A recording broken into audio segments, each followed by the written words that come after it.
In this video, I will walk through the steps to create an epidemic curve, which is a graph used to visualize the onset dates of illness during an outbreak. This tutorial was made using Microsoft Excel version 16 on a MacBook computer.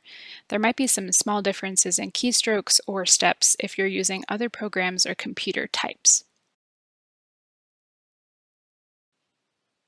As you can see, I start with a line list of information about cases during an outbreak setting. The first step to creating an epicurve is to sort this line list by the onset date column. This step is optional, but it makes it easier to see when the earliest case became sick and the latest case became sick, and makes it easier to count the cases.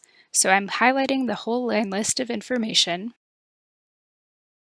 selecting the Data tab, and I'm sorting by illness onset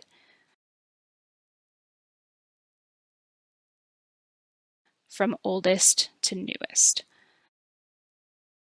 The last thing that I do here is I check to be sure that the checkbox in the top right-hand corner that says My List Has Headers is selected, and I press OK. So now that my data is sorted by the onset date, I can organize the data into two columns. These columns will be titled Illness Onset and Number of Cases. For the illness onset column, we're going to organize our onset dates by a time unit that we select. And this time unit should be about 1/4 of the average incubation period of the illness pathogen. For this example, we're using E. coli as the pathogen, which has an average incubation of 4 days. 1/4 of 4 days is 1 day, so for the illness onset column, I will have the x-axis equal 1 day for each unit. So to start, the first onset date listed should leave a few days before the first case became ill to establish a baseline of case onsets and so the graph can show when the outbreak began. You can either enter the dates manually or use the formula function of Excel to quickly fill in the dates as I have here. You'll list the onset dates using this interval until a few days after the last case became ill to show when the outbreak has ended. Next, we'll move to the number of cases column. If you have a small outbreak with a short line list, you can count the cases manually and fill in this column of the table. If you have a longer line list, or if you want Excel to do this automatically, you can use the equal COUNTIF function. For this function, we'll select the cell, we'll type equal COUNTIF, and then for the first range, we need to select the illness onsets from the line list.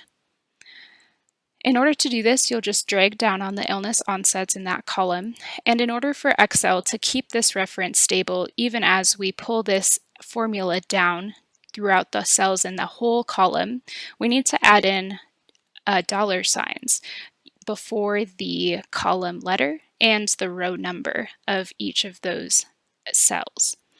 So once we do that, we can put a comma, and then the next part is to select the illness onset in the first column of your table and do the close parenthesis.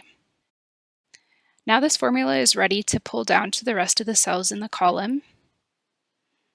And you can see that Excel fills this in with the number of cases that became ill on each of the illness onset dates we listed. The next step is to create the actual graph.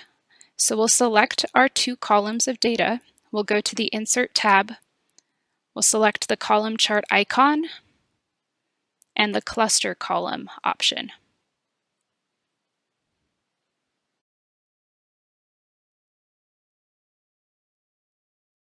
You can see that we have this graph here, and now we need to work a few steps in order to format the epicurve.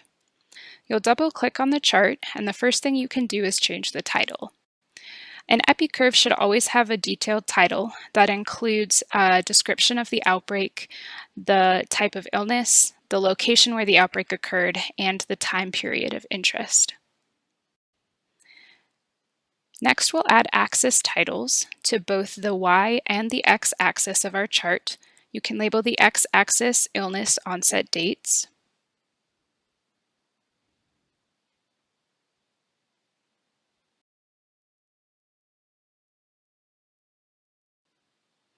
and the y-axis can be number of cases. We should double check here to make sure that our x and y axes have the scales that we're looking for. Along the x-axis, we talked about the units of interest before being 1/4 of the incubation period of the pathogen, and for this case, it's 1 day. So when we're looking at the major units of our x-axis, we should see 1 day, and similarly for our y-axis, our major unit is 1 case. You can adjust these as needed for the size of your outbreak, and the next thing we need to do is make this look like a histogram. So each epicurve should have no gaps between the columns, so we're changing the gap width to 0%. And it's helpful to separate the columns with a border. So we'll select a solid line black border, and this is also where you can change the color. And so now you can see that we have a representative epicurve that shows the distribution of illness onsets during our outbreak.